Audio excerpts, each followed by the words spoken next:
Hello everyone and Happy New Year, and thank you for supporting this channel in the last 6 months. To celebrate, we're going to be watching a bunch of bouldering videos, including the 7 that helped start this channel. So grab a warm drink, settle in, and let's watch around quarter of an hour of climbing.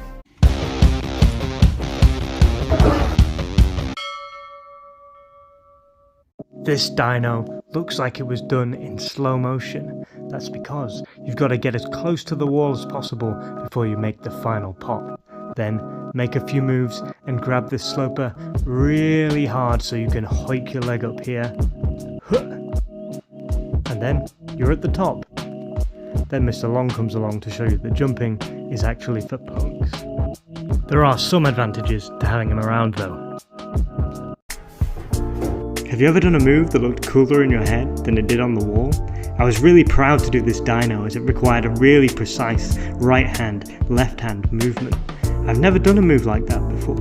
Unfortunately, well, it got a little sloppy from here on out. But hey, sometimes you just gotta be happy with the send.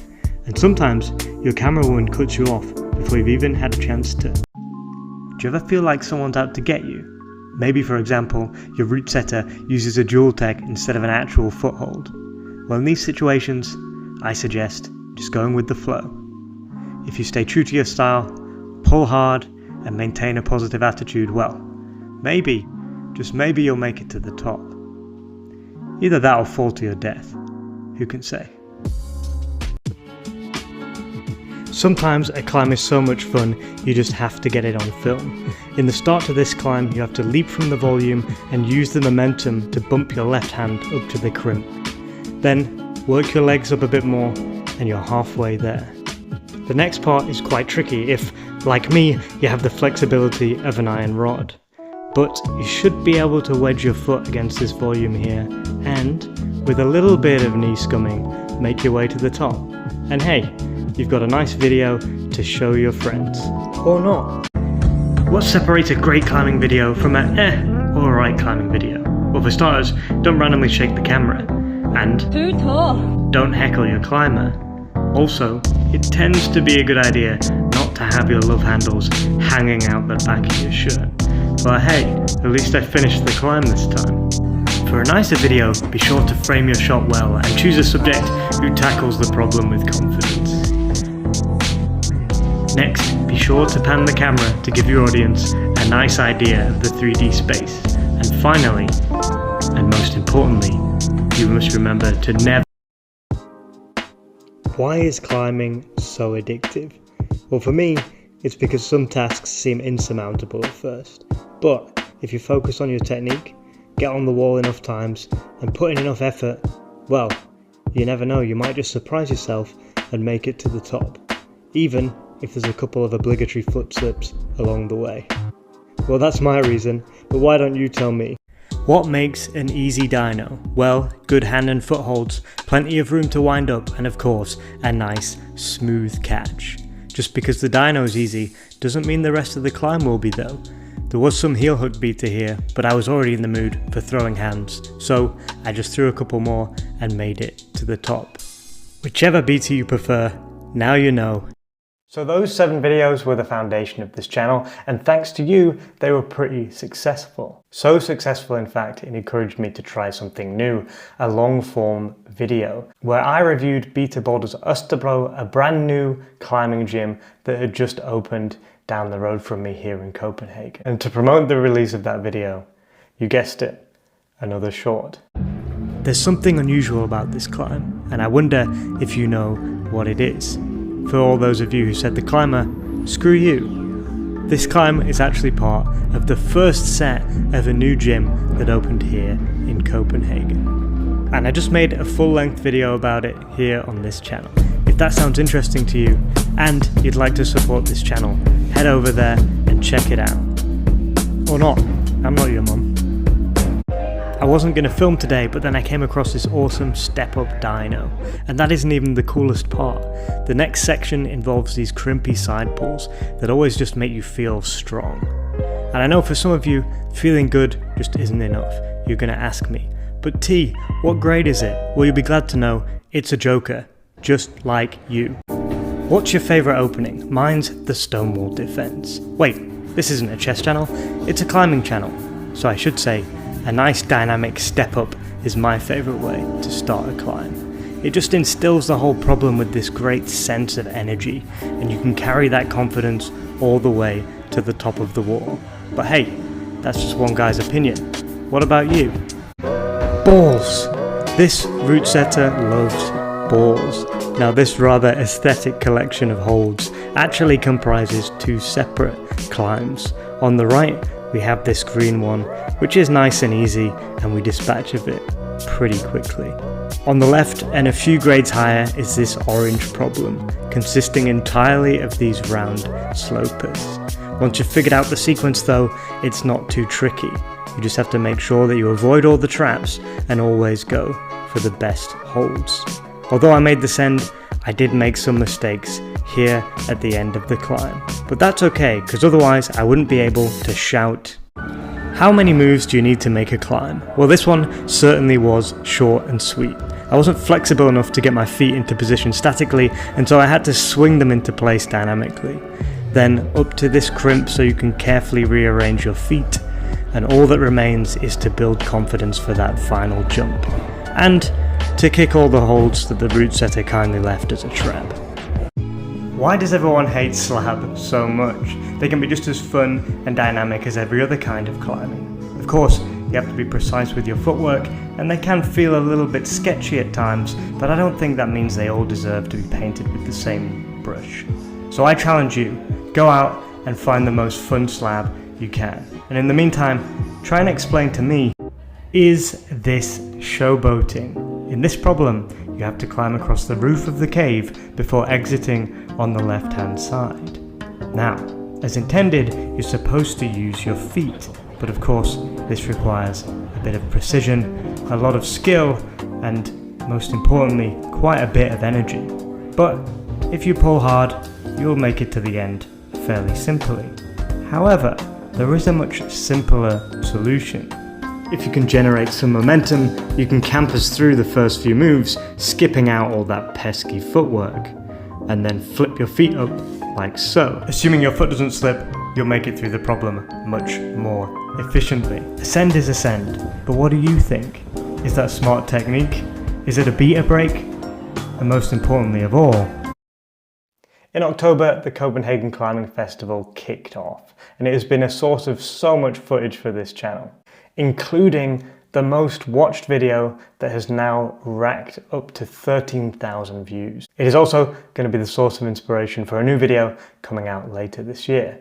Subscribe for that one. Also around this time, I released my second long-form video where I described my climbing adventures traveling through Central and Northern Europe in the summer. Now for these videos, I challenged viewers to guess where I'd visited, and I invite you to play along at home. But a special shout out to Bomisic, and the gaming channel 5433, who were the first ones to guess the answer right. It's September, and you know what that means? It's time for Copenhagen's Climbing Festival. 3 gyms across the capital will be holding competitions all the way through to October, and I'll be sharing some of my favourite climbs here on this channel, including this crimpy little number right here. If you can't make it on the day though, or like me, you're put off by the big crowds, don't worry, they'll be leaving the problems up until the end of the month. So if you're competing, good luck, and to everyone, do you know that practice makes perfect? This climb was part of the Copenhagen Climbing Festival, and I was actually able to stick this dyno in just the 3rd attempt. Truth be told though, I had a bit of an advantage because they actually set a very similar move on the exact same wall just a few weeks earlier.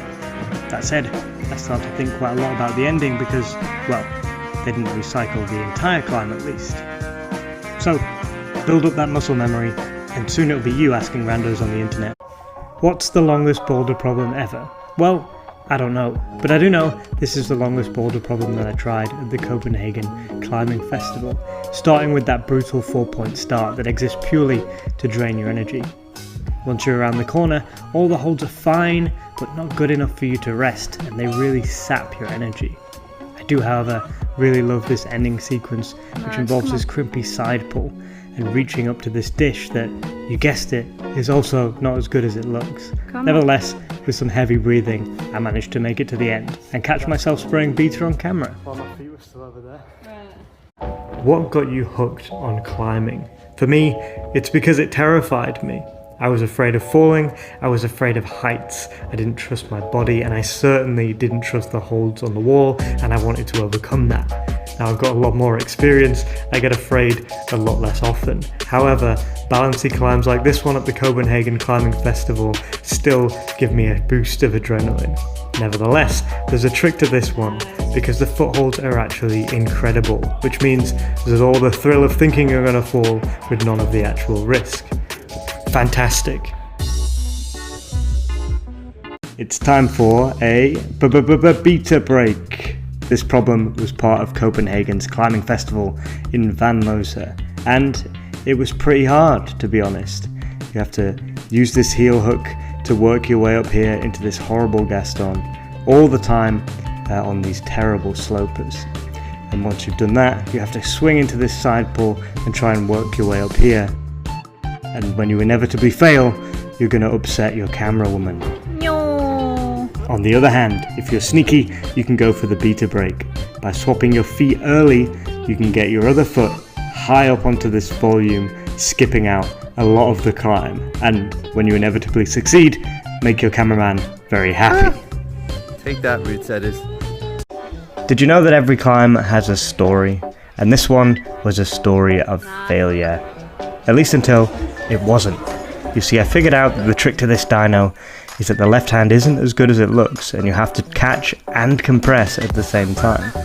Now after that, the rest of the climb is fairly straightforward. However, disaster was about to strike. Because this is a busy gym, and we have to protect people's identities. Nevertheless, this was an opportunity for our brave hero to show that he could stick the move again. And who knew? But some stories at least have a happy ending.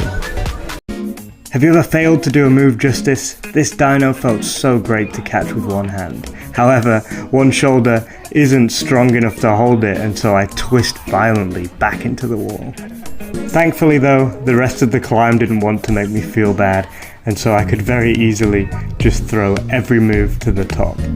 So, where in the world is this climbing gym? I'll give you a clue. This country's capital borders both Austria and Hungary, and it's so often confused for a fellow European country that the embassies have to swap mail on a regular basis. If you want to find out the answer, check out the new video on the main channel, or, I don't know, Google it.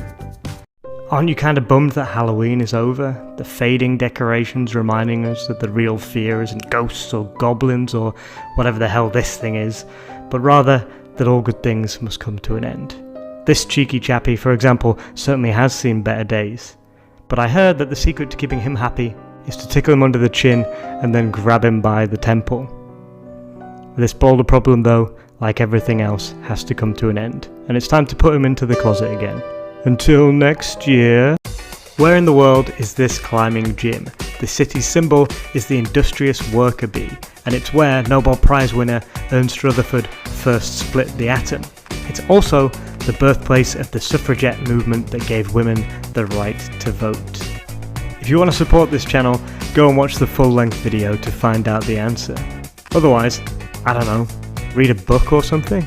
Hi guys, Future Me here. I just wanted to add something that I forgot to say in the main video. In October, YouTube launched an update for how it deals with short form videos. They allowed creators to upload 3 minutes shorts instead of just the usual 1, and I think they also made big changes to the algorithm to reflect this preference for longer watch time. This had a very detrimental effect on the views that I've been getting on this channel. Videos with metrics that would normally get thousands of views are now only getting hundreds. Now this has obviously affected my motivation to create new videos, but it hasn't killed my passion entirely. This is a part of my hobby after all. Also, those hundreds of views that I do get contain a large number of returning viewers, which means that the people who are watching this channel keep coming back for more, and that is a huge inspiration to me. But this does mean having to experiment with the kind of videos that I put out, and that I have to prioritize what kind of videos that I put my effort into. Regardlessly, I'm still looking forward to 2025 with this YouTube channel, because as I said, there are some of you who show up for every video, and to you guys, I'm really grateful. Anyway, future me out and on with the show. Would you be impressed if I topped this climb? This is another one from Copenhagen's climbing festival back in October, this time at Beta Boulders in Solhavn. Now you may notice that there's a couple of extra footholds on this climb, but we can just cut them out, and then all we have to do is lie back, enjoy ourselves and relax, and then we can get this rock over with.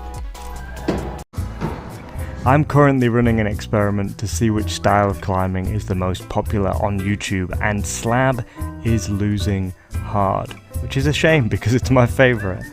The tension that you might fall at any moment never fails to remind me how it felt to be a beginner in this sport. So here I am, actively trying to bias the result of my own experiment. So if you're Team Slab, why not give this video a like, and we can finally give this style of climbing the attention that it deserves. When was the last time you asked for help on a project? Well, I was able to master this dynamic start thanks to a couple who explained to me that instead of stopping yourself dead when you make the catch, you need to maintain your momentum to swing your foot up like so. So if you're struggling on your project, don't be afraid, and remember that sometimes it's fine to ask a stranger for help. Thanks, strangers. It's time for a beta break. Now I couldn't even begin this climb properly by reaching up to the volume here, so I had to lash out to the right and then coordinate my left to control the swing. A bit more complicated, but also a bit more flashy. Then keep your hips close to the wall and climb up like so. Now, fortunately for me, the route setters gave us a nice jug at the top, and well, if you give me a chance, I'm going to skip out the rest of the climb. Still, we've got to see if the beta break is worth it though. So we'll do it one more time and see if we can do it the proper way. But what do you think? Will he A, make it to the top and impress everyone, or B, will he make an absolute fool of himself by failing the climb? You can place your bets now.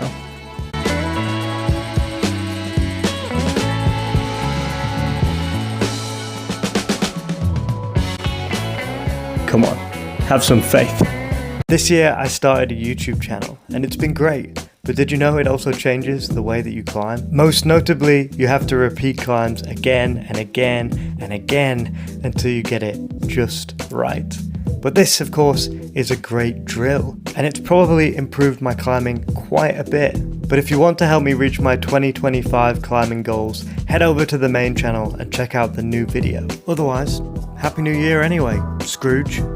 Again, thank you so much for being here and supporting this channel. It has allowed me to engage with my hobby in a new and interesting way, and maybe even made my bouldering a tiny bit better. If you've made it this far and haven't subscribed, why not? And if you want to watch more bouldering, why not check out this video about my bouldering adventures in Europe, or roll the dice with the YouTube algorithm. Take care.